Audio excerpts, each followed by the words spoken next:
Simon Cowell's mouth opened. Nothing came out. A 13-year-old boy stood at the microphone.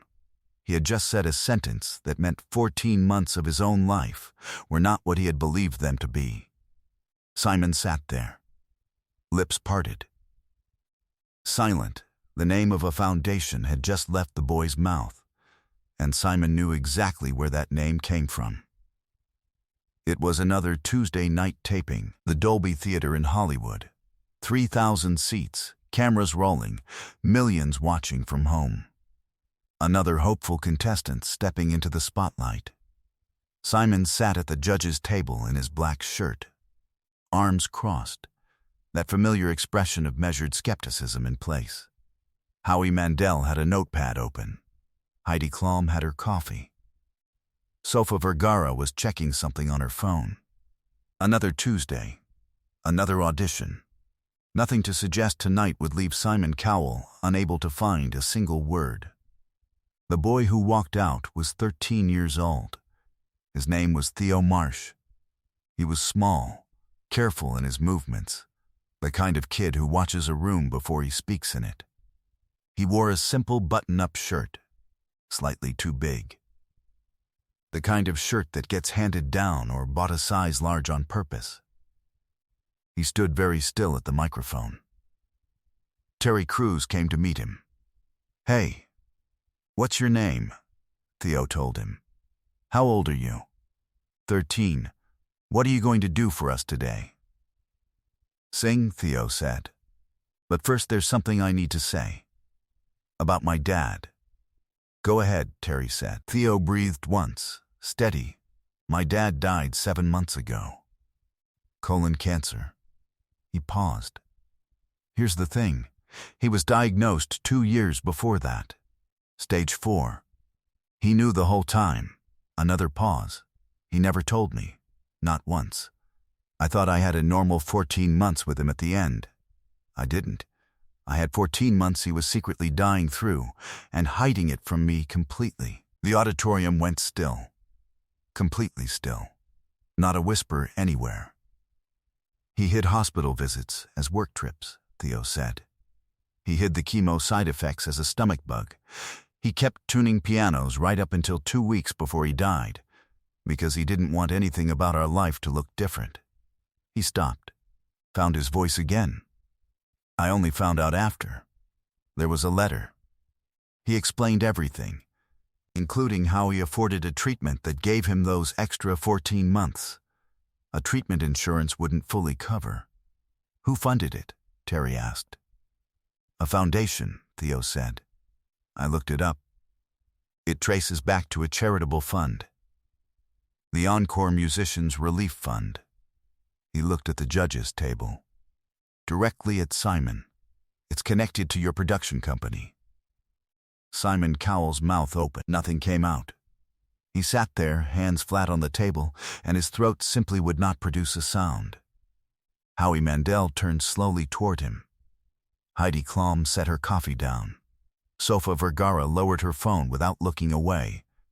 3,000 people. Waiting, not a sound. "My dad was a piano tuner," Theo said. "He tuned the grand piano backstage here once, years ago. Before I was born, he told my mom about it. Said he met you for 30 seconds and you said something about pianos he never forgot." Simon's jaw worked. "Nothing," he stood. He walked around the judge's table. He crossed onto the stage floor. First time in 15 seasons. He stopped in front of Theo Marsh. He tried, for the 3rd time, to speak. "What did your father say I told him?" Simon finally managed. His voice came out rough. "He said you asked him how he could tell when a piano was really in tune," Theo said. "He said you told him every piano has a true pitch somewhere underneath all the wrong notes. You just have to be patient enough to find it again." Simon closed his eyes. "I remember him," he said. "To understand what happened next, you need to understand what happened 2 years earlier." Frank Marsh had tuned pianos for 22 years. It wasn't glamorous work. It was quiet, careful, exacting, the kind of job that asked you to listen harder than almost anyone else in the room. He'd built a small client list over the years, mostly through word of mouth. Churches, schools, a few private collectors, occasionally a production company that needed a backstage grand piano brought into perfect tune before a performance that mattered. He'd done that job for Simon's show once, years before Theo was born. A brief exchange backstage, the kind neither party usually remembers. Except Frank did. He kept the line about finding the true pitch underneath the wrong notes. He used it on customers for years afterward. Half as professional wisdom, half as something that had simply stuck with him because it felt true about more than pianos. In the spring 2 years before he died, Frank started losing weight he couldn't explain. He went in for tests. The diagnosis came back, stage 4. The oncologist gave him a timeline that was shorter than he wanted to hear and longer than he expected to get. Frank made a decision in the parking lot of that hospital, sitting alone in his car for 40 minutes before he could drive home. He decided Theo would not spend whatever time was left watching his father die by inches. He decided 11-year-old Theo would get something better than honesty, something simpler. He would get ordinary days, as many of them as Frank could manufacture. He told his wife, Diane, everything. He asked her to help him keep it from their son. It was the hardest thing either of them ever agreed to do together. There was a treatment. An aggressive combination therapy, not covered fully by insurance. It wouldn't cure him. But it could realistically buy him another year, maybe more, if his body tolerated it. The cost was steep. Frank couldn't take out a loan without Diane's name on paperwork that Theo might eventually see. He couldn't explain a financial strain without explaining why. He needed help that left no visible trace. His oncologist's office connected him with a regional charity, one that assisted musicians and tradespeople in the arts with catastrophic medical costs. The Encore Musicians Relief Fund. Frank applied. He didn't know, applying, that Simon had quietly funded the foundation for years. Attached to no announcements, no press, nothing beyond an annual check that the foundation's staff handled entirely on their own. The application crossed a reviewer's desk. Frank Marsh, piano tuner. 22 years in the trade. The reviewer flagged it as a strong case and routed it through for approval, the way dozens of applications were routed through every month. Simon never saw the individual file. He had built the fund precisely so he wouldn't have to.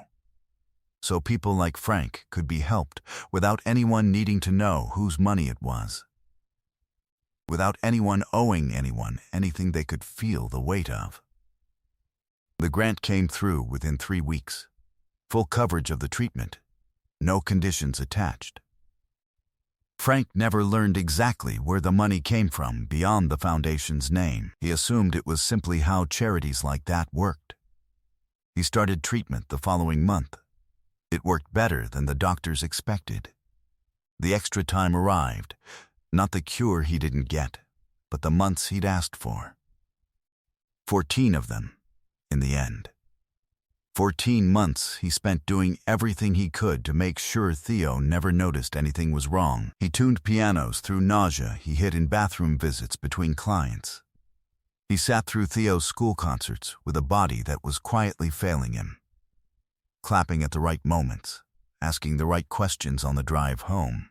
He went fishing with Theo twice that spring, both trips planned around chemo schedules Theo never knew existed. He coached Theo's question about a strange new medication bottle in the bathroom cabinet with an easy lie about allergies.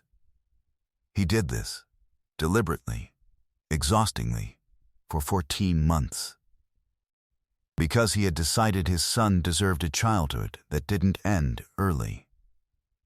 Even if it meant Frank had to carry the ending entirely alone. In the final weeks, when hiding it became impossible, he told Theo only that he was sick. Not how sick, not how long he'd known. He let Theo believe it was sudden. He wrote the full truth down in a letter instead, sealed and addressed.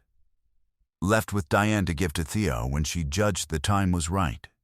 He explained everything in it, the diagnosis, the timeline, the decision to hide it, the foundation that had made the extra 14 months possible. He wrote, "I didn't lie to steal anything from you. I lied to give you something. I wanted you to have a normal childhood for as long as I could manage it. I hope someday you understand the difference." Frank Marsh died 7 months ago. 7 months.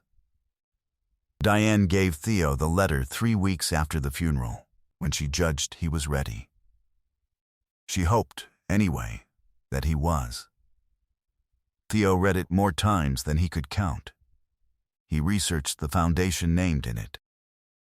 He found, eventually, the production company connected to its funding.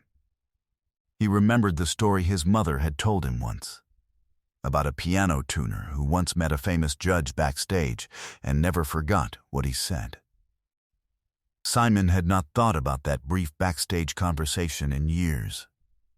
He gave advice like that constantly, to crew members, to strangers, to anyone who asked an honest question while he happened to be standing nearby.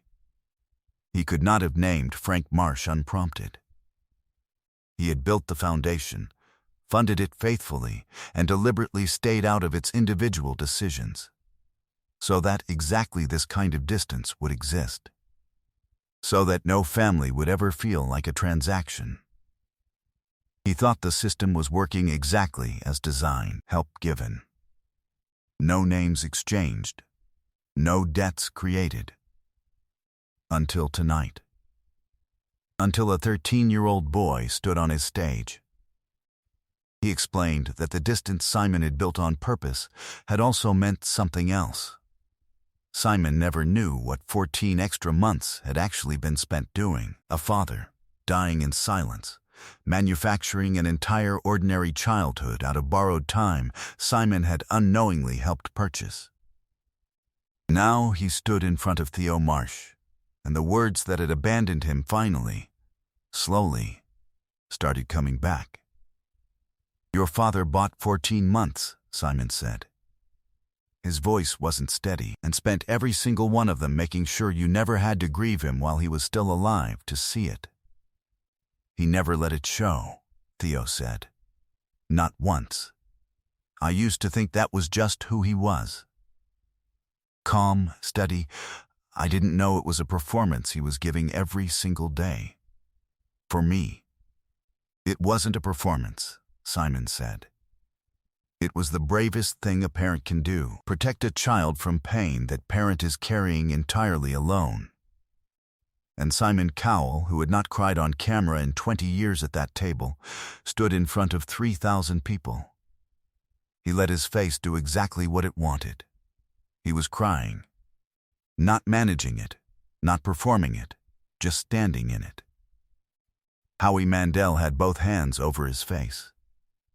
Heidi Klum was crying openly. Sofia Vergara reached over and gripped Heidi's hand without a word. The audience stood, every seat, before Theo had sung a single note. Share this story if it moved you. Subscribe so moments like this are never forgotten. Simon put both arms around Theo Marsh. The boy held on, hard, 13 years old. A hidden diagnosis finally understood. A father's secret kindness finally seen in full. In front of 3,000 witnesses. When they stepped apart, Simon looked at him. "What are you going to sing?" Simon asked. "A song he used to hum," Theo said, quietly around the house, those last 14 months. "I didn't know why he hummed it so much back then. I think I understand now." "Sing it for him," Simon said. Theo turned to the microphone. He closed his eyes. He found his breath. He sang. It was a simple melody, unhurried, the kind a man hums while he works with his hands on something delicate. Tightening a string, listening for the true note underneath the slightly wrong one. Theo sang it carefully. The way you sing something you've only just realized was your father's way of saying goodbye in a language that didn't sound like goodbye at all. The auditorium held completely still through every note. When the last note ended, the silence lasted one full breath. 2. Then it broke. Simon Cowell reached forward without a word. His hand came down on the golden buzzer. Gold confetti erupted from the ceiling and fell over Theo Marsh in slow, bright drifts. He looked up at it, with his eyes still wet. 14 borrowed months, finally understood for what they had truly been. In the weeks that followed, Simon visited Diane Marsh. He brought the original intake file from the foundation. Frank's handwriting on the application. The careful, precise penmanship of a man who tuned things for a living. He told her what he could remember of that backstage conversation, years before any of this began. She told him something in return. He used to say the hardest part of his job wasn't finding the true pitch. It was convincing people the slightly wrong note they'd gotten used to wasn't actually right. She paused. I think that's what he did for Theo too. He gave him 14 months that sounded completely normal. And it took losing him to understand how much work that note had actually taken to hold. Simon expanded the Encore Musicians Relief Fund significantly in Frank Marsh's name. He asked for one thing, that every family helped going forward be told, plainly, that someone out there had once decided their ordinary days were worth protecting. Theo kept tuning forks from his father's old kit. He's learning the trade slowly, on weekends, the way his father once learned it. Some piano, somewhere, will eventually be brought back into tune by hands that learned patience from a man. A man who spent his last 14 months proving something simple. The truest gift a parent can give isn't more time. It's making the time you have look exactly like nothing was ever wrong at all.